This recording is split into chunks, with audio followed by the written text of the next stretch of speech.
বিসমিল্লাহির রহমানির রহিম। নাহমাদুহু ওয়া নুসাল্লি আলা রাসূলিল কারীম। মাননীয় সাংবাদিক বন্ধুগণ, আসসালামু আলাইকুম ওয়া রাহমাতুল্লাহি ওয়া বারাকাতুহু। আজকে কানাডার হাই কমিশনার এবং ওনার পলিটিক্যাল সেক্রেটারি সহ বাংলাদেশ জামাত ইসলামীর অফিস ভিজিট করা এবং আমির জামাতের নেতৃত্বে জামাত নেতৃবৃন্দের সাথে সৌজন্য সাক্ষাৎ এবং প্রয়োজনীয় আলোচনার জন্যই ওনারা এসেছিলেন। ওনারা দুইটাই শিডিউল ছিল টাইম, কিন্তু তার প্রায় 10 মিনিট আগেই ওনারা উপস্থিত হয়েছেন। আমরা ওনাদেরকে ওয়েলকাম করেছি, স্বাগত জানিয়েছি এবং প্রায় 1 ঘন্টা ধরেই আমরা আলোচনা করছি।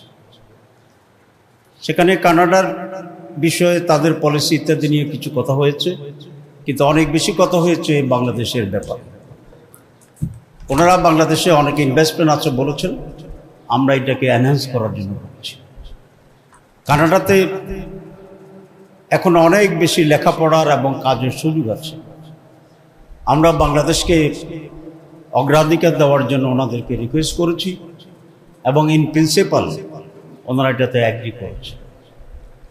আগামী সংসদ নির্বাচন এবং যে রিফর্মস হচ্ছে এ ব্যাপারে তারা খুবই ইন্টারেস্টেড এবং এই বিষয়ে আমাদের সাথে তারা কথা বলেছেন এবং এখন পর্যন্ত যে ডেভেলপমেন্ট হয়েছে সেটা জানতে চেয়েছে। আমরা বলেছি আমাদের ঐকমত্য কমিশনের নেতৃত্বে প্রায় 30টির মতো রাজনৈতিক দল বিভিন্ন মত এবং পথের আমরা যৌথভাবে এখন আলোচনা করছি এবং কয়েকটি বিষয়ে সেখানে মোটামুটিভাবে অগ্রাধিকার পাচ্ছে এবং অগ্রগতিও হয়েছে। তার ভিতরে আমরা আর্টিকেল 70 কথা বলেছি, আমরা স্ট্যান্ডিং কমিটির কথা বলেছি, আমরা 2 কক্ষা বৈশিষ্ট্য যে পার্লামেন্টের প্রস্তাব আছে সেটাকে আমরা ব্যাখ্যা করেছি, নারী আসনের ব্যাপারে কথা হয়েছে, টোটাল নির্বাচন পদ্ধতির ব্যাপারে জামাত ইসলামী যে পিআর সিস্টেম চায়, রিপ্রেজেন্টেটিভ সিস্টেম, সেটাকে আমরা ব্যাখ্যা করেছি এবং আপার হাউস এবং লোয়ার হাউসের যে নতুন প্রস্তাবনা সেটার কন্ডিশনাল যে সমস্ত অগ্রগতি হয়েছে সেটাকে আমরা বর্ণনা করেছি।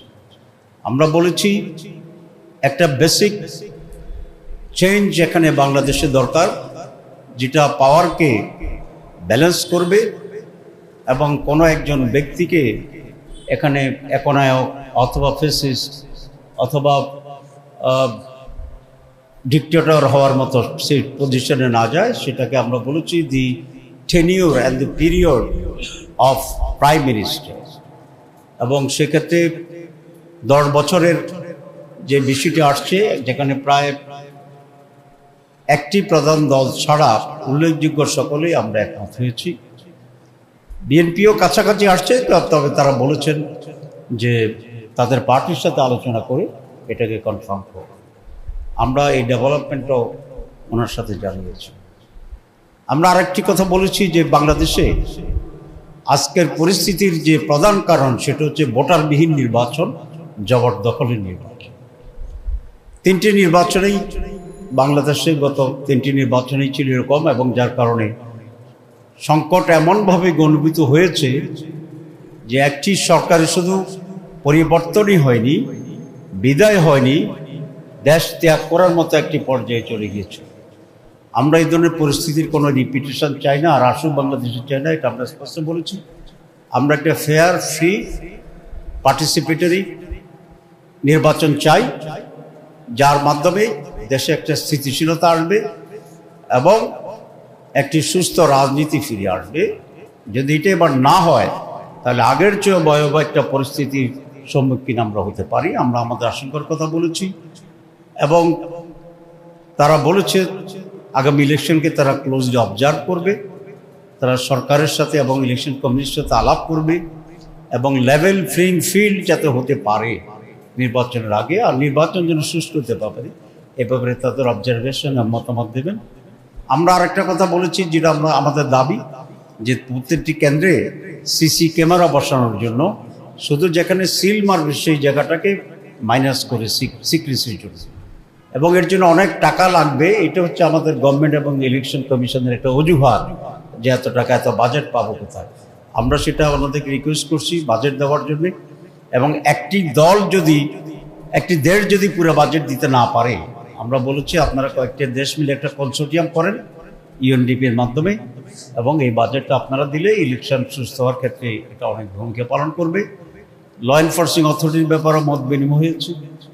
আমরা এগুলো বর্তমান সরকার এবং ইলেকশন কমিশনের সাথে যাতে মত বিনিময় করে, এবং প্রয়োজনে পৃথিবীর বিভিন্ন দেশে যে উদাহরণটি আছে যেই জাতিসংঘের অধীনে সুপারভিশনে নির্বাচন হওয়া, under the government of Bangladesh supervision will be by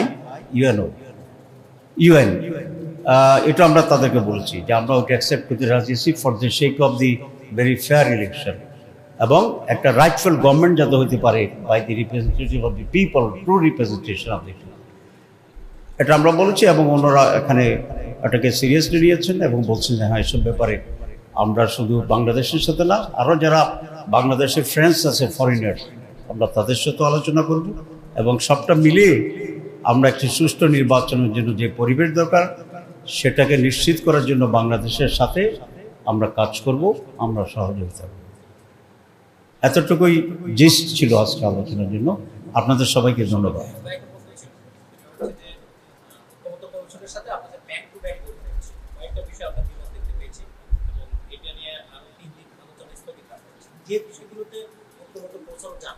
যদি না সেক্ষেত্রে জামাত কি করবে? বিশেষ করে প্রধানমন্ত্রী বিশিষ্ট আসন সরাসরি পিয়ার, এই তিনটা যদি শেষ পর্যন্ত পৌঁছানো না যায় তাহলে জামাতের অবস্থা।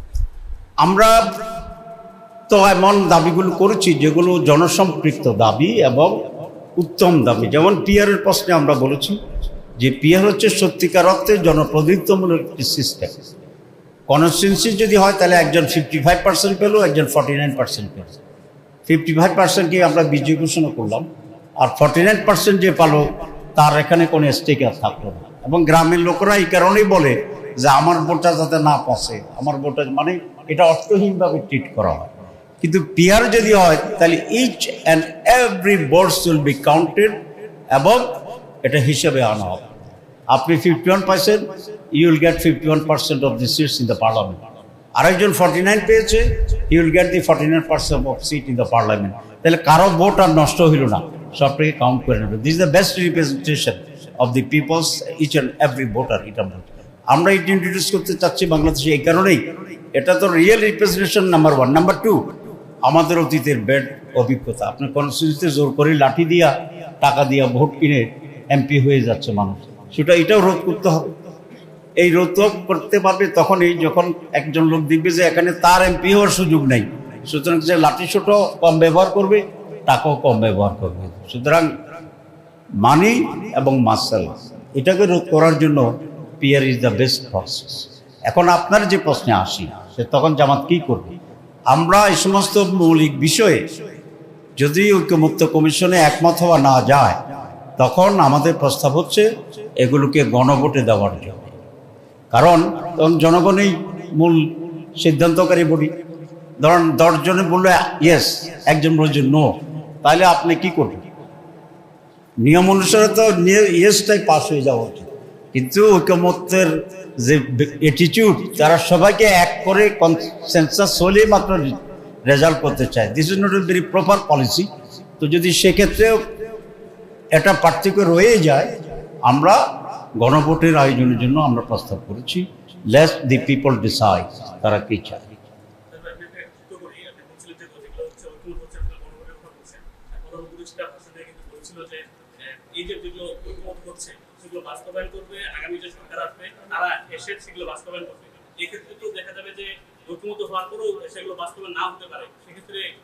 জি, প্রধান উপদেষ্টা যেটা বলেছেন সেটা উনি পরে ব্যাখ্যা দিচ্ছেন যে কথাটা সাংবাদিক বলছিল যে আপনি আবার কি থাকবেন কিনা 5 বছর, সেই জন্য গণভোটে যাবেন কিনা। উনি ওই গণভোটকে নাকচ করেছেন, কিন্তু এখানকারটা নাকচ করে নাই। সবাইকে ধন্যবাদ। জি,